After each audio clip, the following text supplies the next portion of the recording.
வணக்கம். இன்றைய முக்கிய செய்திகளை வாசிப்பது உங்கள் மௌனிகா. இன்று என்ன செய்தி இருக்கிறது என்று ஆர்வமாக காத்திருக்கும் அனைவருக்கும் ஒரு அம்மா ஒரு சும்மா நிகழ்ச்சியின் நிலவரத்தையே கொண்டு வந்திருக்கிறேன். ஹயோன் என்டர்டெயின்மெண்ட் தொகுத்து வழங்கும் இந்த நிகழ்ச்சியை பற்றி நம் கலைநெறியாளர் மாமி சோடா கூறுவார். அதற்கு முன் மாமி சோடா மஸ்கட் சோடாவாக மாறிய கதையையும் முதலில் கூறுவார் என்று கூறிக்கொண்டு கலைநெறியாளரிடம் கேட்போம். சொல்லுங்க சொல்லுங்க சொல்லுங்க சொல்லுங்க. எனக்கு இப்பவே நீங்க யார்? நீங்க யார்? சொல்லுங்க சொல்லுங்க சொல்லுங்க சொல்லுங்க சொல்லுங்க.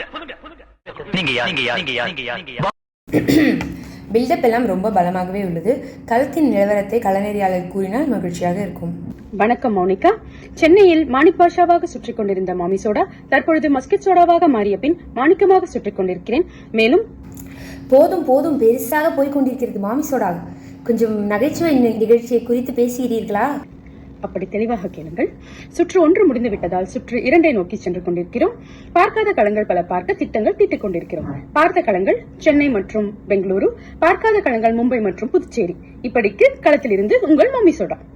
நன்றி மாமி சோடா. இந்த நிகழ்ச்சியை பற்றிய பல நிலவரங்களை தெரிந்து கொள்ள மறக்காமல் கமெண்ட் செய்து விடுங்கள். இத்துடன் நன்றி கூறி விடைபெறுகிறேன். நன்றி, வணக்கம்.